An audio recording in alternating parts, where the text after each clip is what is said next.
when everybody looks around at somebody to fill that vacancy, I didn't have to look anywhere except right next door, because the vacancy is an outstanding candidate that I'm here today to acknowledge, to articulate. When he first picked up with the redistricting in 2012, I got a call and I said, you know, it's a lot different than just Montgomery County. There's some things you really need to learn about. You can start with agriculture. He said, well, I don't know a lot about agriculture. I said, we'll take care of that. I have some very good friends that are in the orchard business and growers and what have you. And he met with them and they said, you really want me to meet with him? I said, I do. And they said, he really cares. And I said, yes, he does. We've got a lot of colleges in this district. He knows all about our colleges. He spends a lot of time interacting with the people that are here in Western Maryland that are really new to him for the last little over 2 years. So I am delighted today to kick off this endorsement of Chris Van Hollen to replace my good friend Barbara Mikulski. Now, thank you. No box needed. Okay, good afternoon. I'm Frederick County Executive Jan Gardner, and I'm honored and excited to be here today to join my colleagues on the County Council and former Congresswoman Beverly Byron to support and endorse Chris Van Hollen for the United States Senate. Chris is the real deal. Notice that I call him Chris. I call him Chris because he's one of the friendliest, most down-to-earth person that you could meet. But don't let that fool you. Chris Van Hollen is smart, he's strategic, he's steady, he's hardworking, and he knows how to get the job done. He'll hit the ground running and make a big difference right out of the gate. Chris Van Hollen probably knows the federal budget better than anybody, and he certainly knows a lot about foreign policy as well. He's very competent and skilled on the broad national and global issues, but he's committed to public service because he's committed to helping people. That's what he's done his entire adult life. He now represents a portion of Frederick County starting in 2012, as mentioned by Congresswoman Byron. And in fact, he's my congressman. I live in his district. He already knows Frederick County and he knows our needs, whether it's funding for education for our schools. I've talked to him about our needs in the reauthorization of the Elementary Secondary Education Act, support for our transportation system. Let's face it, he had to drive I-270 to get here. And the needs of our farmers and our agricultural community. We need a strong voice and a strong advocate like Chris Van Hollen to support our federal partners that are very important to us, our partners at Fort Detrick, at the National Cancer Institute. These agencies are our largest employer, and they're really the driver of our local economy. Chris has come to our community, certainly supports our large federal agencies, but also has visited our businesses and met with our small business owners. But long before Chris Van Hollen was our congressman and my congressman, he helped me when I was a county commissioner with a federal issue I had related to the C&O Canal. Now, he didn't represent this district, but when I needed help with a federal issue, I could go to Chris, and he didn't matter that I didn't live in his district. He helped me to solve that problem. And he is a big supporter of our national parks here in Frederick County, both the C&O Canal and the Monocacy Battlefield. I appreciate Chris's longstanding and consistent fight to protect our democratic process by fighting for campaign finance reform. And he thinks we should know who's spending money on campaigns and influencing decisions. He has fought to shut down the super PACs and the outside groups from dumping large amounts of money into campaigns without disclosure. And I really support him on that open and transparent government. Chris has fought for working families, and he's done this in a lot of ways. He's done it by introducing tax credits for households with 2 wage earners, and for child care tax credits so that parents can go to work and afford high quality child care. And this is work that matters. We need honest, hardworking elected officials like Chris Van Hollen who will get the job done, who will fight for the people and remember that that's what it's all about, and uphold the values that are important to us individually and collectively, like ensuring honesty and transparency in government. I know that Chris is the real deal, and I'm confident that he'll work for the best interest of our community and our county, and as well as the state of Maryland. So with that, I'll turn it over to one of my colleagues, to the Vice President of the Council, MC Keegan-Ayer.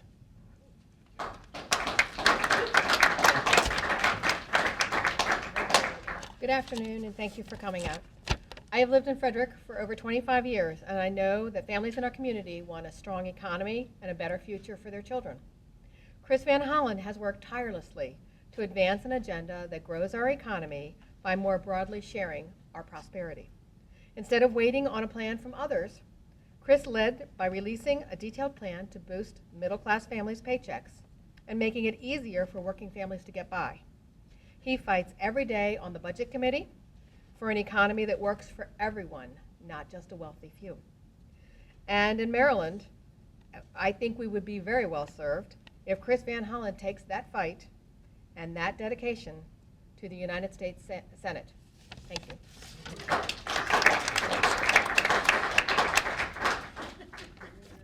Good afternoon, everybody. My name is Jessica Fitzwater. I serve as the District 4 representative for the Frederick County Council, and I'm very excited to be here today in support of Chris Van Hollen for U.S. Senate. Chris has a long history of service in Maryland and has proven his strong work ethic and his collaborative approach over the years, two traits that I greatly admire and appreciate, not just in an elected official, but in all public servants. From working on job creation, better wages, and paycheck fairness, to his strong commitment to invest in every level of our children's education, and from fighting for transportation funding to improve MARC service and US 15 interchanges, to working with Maryland farmers and the FDA for fair and balanced regulations, I think it's clear that during his time in our state legislature and in Congress, Chris has worked tirelessly on critical issues that we all care about deeply. Chris is also a champion for the environment and protecting our natural resources. He is leading the charge to combat climate change and has offered his own plan to address this issue while still supporting economic growth and a thriving middle class. He also leads the fight to increase funding for our Chesapeake Bay watershed and worked with both environmentalists and farmers to forge a bipartisan solution to address agricultural runoff. That kind of effective leadership on issues that are not just so critical in the state of Maryland, but issues that we are facing here in Frederick County. That effective leadership is why I'm supporting Chris Van Hollen for U.S. Senate. Thank you.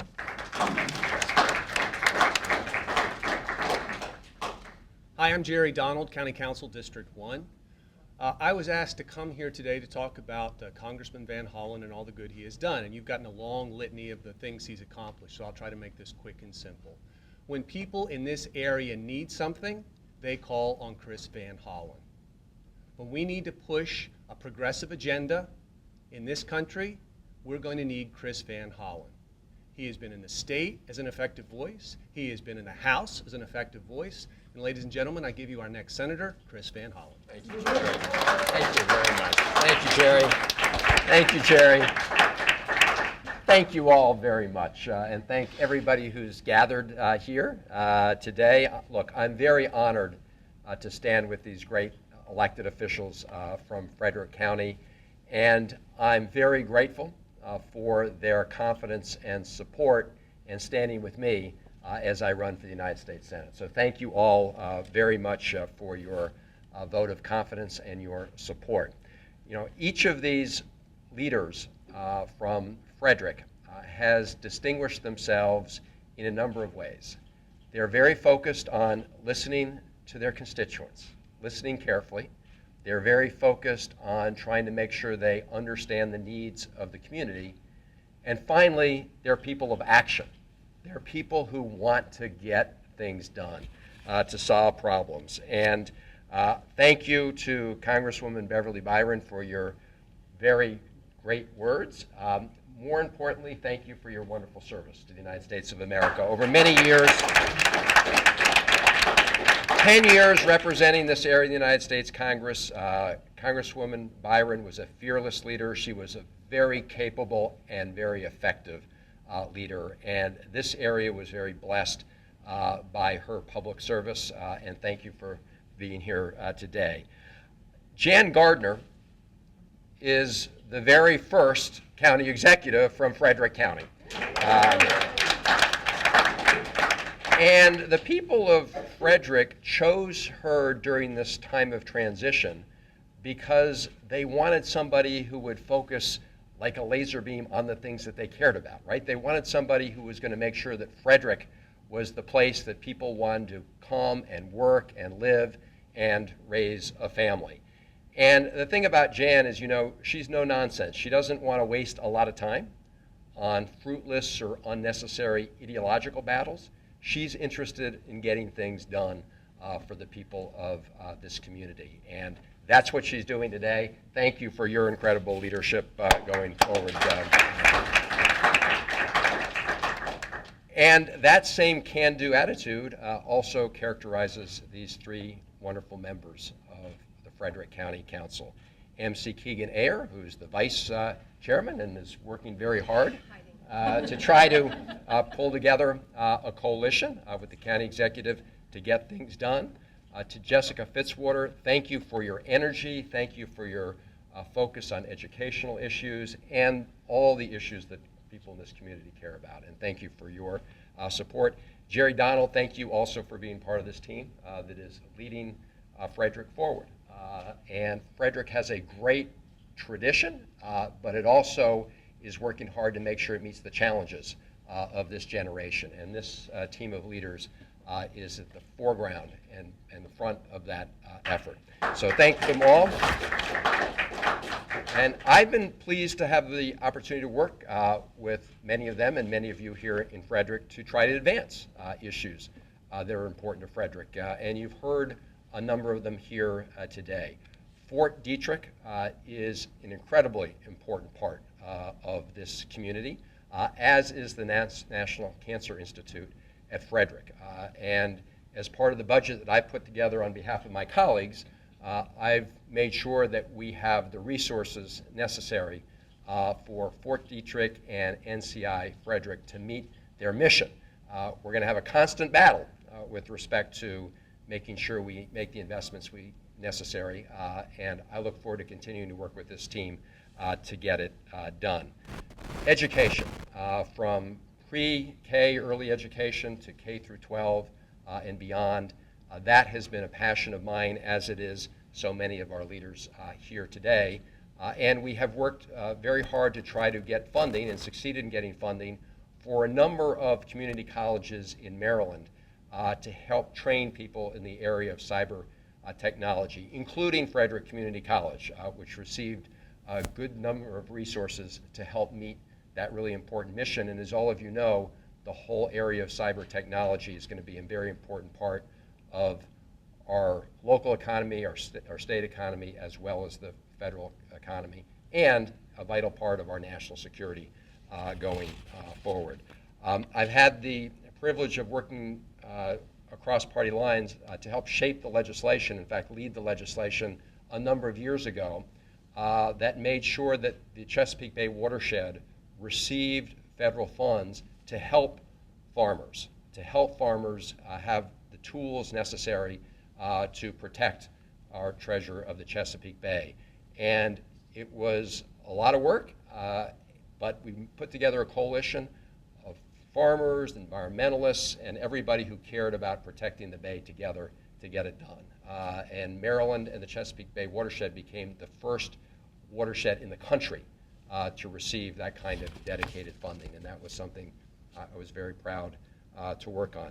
And when it comes to issues like public safety and making sure we have the training necessary for our first responders, I was very pleased to help provide resources for that purpose up at the National Fallen Firefighters Foundation here in Frederick County. So in addition to the CO Canal and the other important issues that were mentioned, it's been a privilege for me to work with these leaders who are focused on getting results. And with their help, I hope to bring that same kind of can-do leadership to the state of Maryland and get things done. I'll just close with this observation. When you think of the leadership qualities that define Senator Mikulski, two things have stood out with respect to Maryland. One has been her view that we are one state, one Maryland, and that the health of the entire state depends on the health of each part of the state. And I believe that strongly. I've had the privilege as a member of Congress in representing parts of Montgomery County, parts of Frederick County, parts of Carroll County, and parts of Prince George's County. And I do find that there's a lot more that unites us in this state than divides us. Everybody wants to make sure their kid has a good education, a good start in life, and a great opportunity. Everybody wants to be able to have the ability to own a home or have a place they can call home as their sort of ground home base for raising a family. And everybody wants a secure retirement and good access to health care. People want the same things, and we need to work together as one state to get that done. And finally, it's that can-do spirit that defined Senator Mikulski. It was an impatience with people who didn't want to focus on practical solutions, and that is why the local leadership gathered here today is so important, because when you're at the local level, you got to be solving the problem in front of you. And again, I hope to bring to the state that kind of urgency to solving the challenges we face as the leadership you have in Frederick County, and I'm very grateful for all your support. So thank you all very much, and we'll get on with it. All right. Thank you.